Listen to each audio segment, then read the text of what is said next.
ধনঞ্জয় ফুটবলের cricket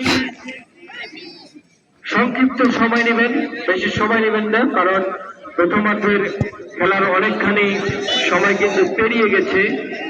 ball চলে যায় গোল লাইনের বাইরে, এলোমেলো শট, সঙ্গত কারণে গোল কিক ধনঞ্জয়পুর ফুটবল একাদশের অনুকূলে। এই মুহূর্তে জমে উঠেছে আজকের এই ফাইনাল ম্যাচটি, এবং বলতে না বলতেই প্রথমার্ধের নির্ধারিত সময়ের খেলার পরিসমাপ্তি। প্রধান খেলা পরিচালক জনাব সমীর উদ্দিন, ওনাকে সহযোগিতা করছেন ফারুক ভাই, সেই সঙ্গে আরেকজন সহকারী খেলা পরিচালক, ওনার নামে মুহূর্তে আমি জানি না, ওনাকে সুন্দরভাবে সহযোগিতা করছেন। এবং বলতে না বলতেই দ্বিতীয়ার্ধের খেলা শুরু হয়ে গেল রেফারির বাঁশির মধ্য দিয়ে। এবারে কিন্তু হ্যান্ড বল, কিন্তু রেফারি বলছে ক্যারি অন, বলছে যে না, হ্যান্ড হয়নি। এখন পর্যন্ত বললামের যে সোনার হরিণ, এই সোনার হরিণটিকে কিন্তু খাঁচায় বন্দি করতে পারেননি কোনো দলেই।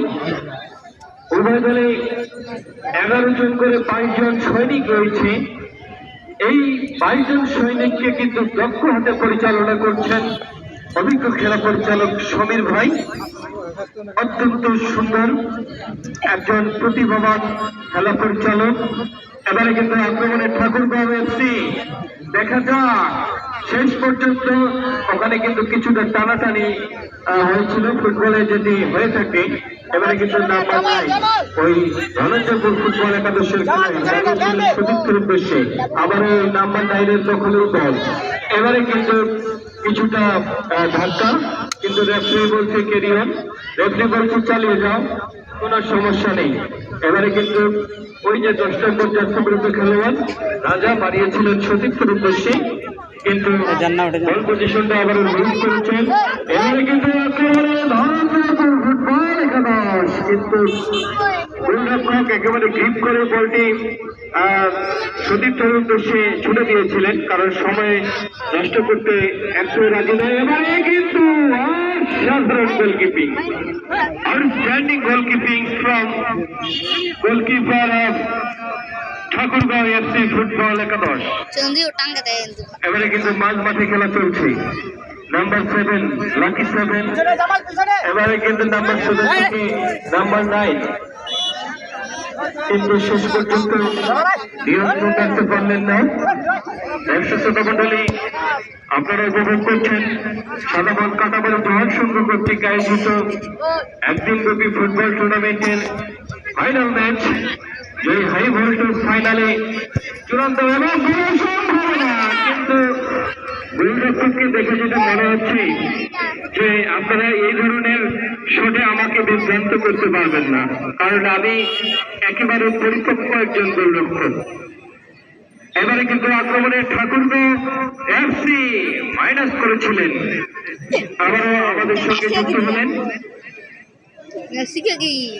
জনাব রবি পান্ডে অতিথি মঞ্চে। একজন খেলোয়াড়ের পরিবর্তন হবে, খেলা পরিচালকের দৃষ্টি আকর্ষণ করছি। নাম্বার 6 মাঠ থেকে বের হয়ে আসবে ঠাকুরগাঁও এফসি দলের। হ্যাঁ, দেখতে পাচ্ছি। এখন পর্যন্ত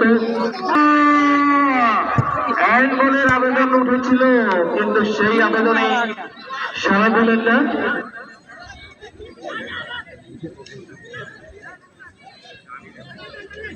এবারে কিন্তু আক্রমণে ওই ঠাকুরগাঁও এফসি, দেখা যাক, কিন্তু শেষ পর্যন্ত 500 রেখার বাইরে।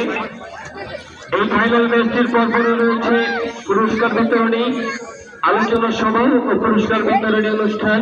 আপনারা কেউ চলে যাবেন না, এখানে আসলে বাংলাদেশ কারিতাস দিনাজপুর অঞ্চলের আঞ্চলিক পরিচালক জনাব রবি পান্ডে উপস্থিত থেকে খেলা উপভোগ করছেন।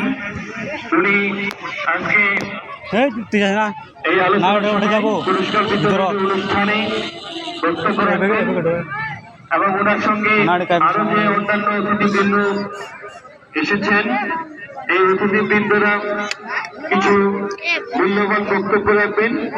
আপনারা অবশ্যই পুরস্কার বিতরণী অনুষ্ঠান ও আলোচনা সভা অনুষ্ঠানটি উপভোগ করে তারপরে নিজ নিজ বাড়িতে যাবেন। এবারে কিন্তু মাই গড, এবারে কিন্তু ওই যে লাকি সেভেনকে রুখে দিলেন, ওই কমলাকে রুখে দিয়েছিলেন, যার কারণে একটি ফ্রি দারুণ একটি সেট পিস।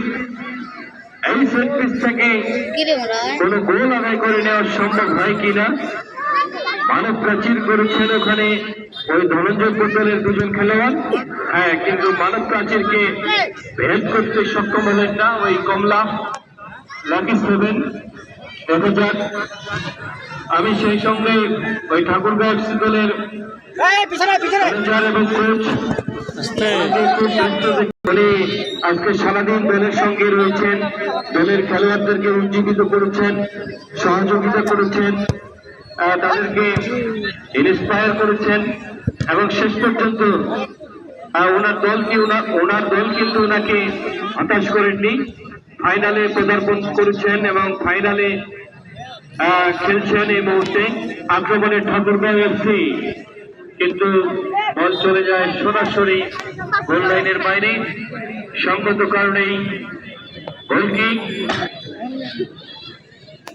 ধনঞ্জয়পুর ফুটবল একাদশের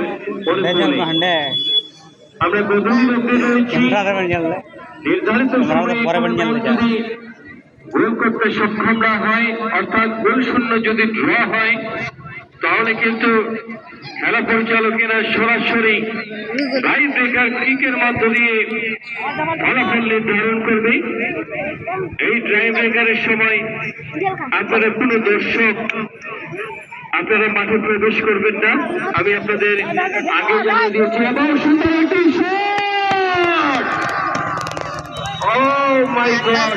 What a shot it was! Extraordinary shot! গোল হলেও হতে পারত, কিন্তু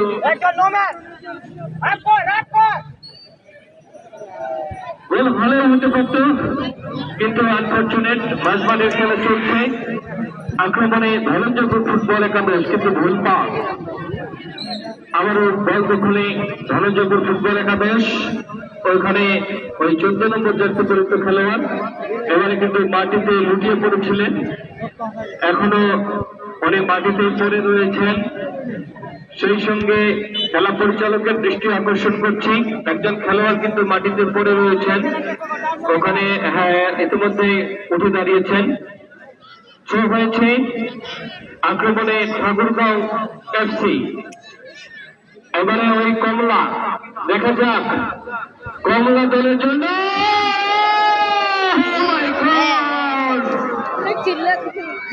আউটস্ট্যান্ডিং মাইনাস, কিন্তু সেই মাইনাস থেকে গোল করতে সক্ষম হলেন না। ওখানে ওই ঠাকুরগাঁও এফসি দলের আক্রমণ ভাগের খেলোয়াড় ওই কমলার কাছ থেকে একটা দুর্দান্ত মাইনাস ছিল, এই মাইনাস থেকে এমন একজন খেলোয়াড়ের পরিবর্তন হচ্ছে। ওই ধনঞ্জয়পুর ফুটবল একাদশের 10 নম্বর মাঠে প্রবেশ করছে। আস্তে আস্তে কিন্তু অন্ধকার ঘনিয়ে আসছে, দিনের আলোতেই আমাদের খেলা সম্পূর্ণ করতে হবে। এখানে কোনো ফ্লাড লাইটের ব্যবস্থা নেই, আর লাইট না থাকায় দিনের আলোতেই কিন্তু শেষ করতে হবে। বল চলে যায় পার্শ্বরেখার বাইরে, ধনঞ্জয়পুর ফুটবল একাদশের অনুকূলে। আপনারা উপভোগ করছেন কাটাবাড়ি জোয়ার সংঘ কর্তৃক আয়োজিত একদিন ফুটবল টুর্নামেন্ট, এবং একটি গোলের সম্ভাবনা ছিল ওই ধনঞ্জয়পুর ফুটবল একাদশের পক্ষে, কিন্তু ওখানে রুখে দিয়েছেন ওই ঠাকুরগাঁও এফসি দলের রতনবাগের খেলোয়াড়। এবারে কিন্তু সম্ভবত ওই দর্শক শ্রোতা মন্ডলী কিছুক্ষণ আগে আপনাদের জানিয়েছি, এবং বলতে না বলতেই আজকের ফাইনাল খেলা গোল শূন্য ড্রয়ে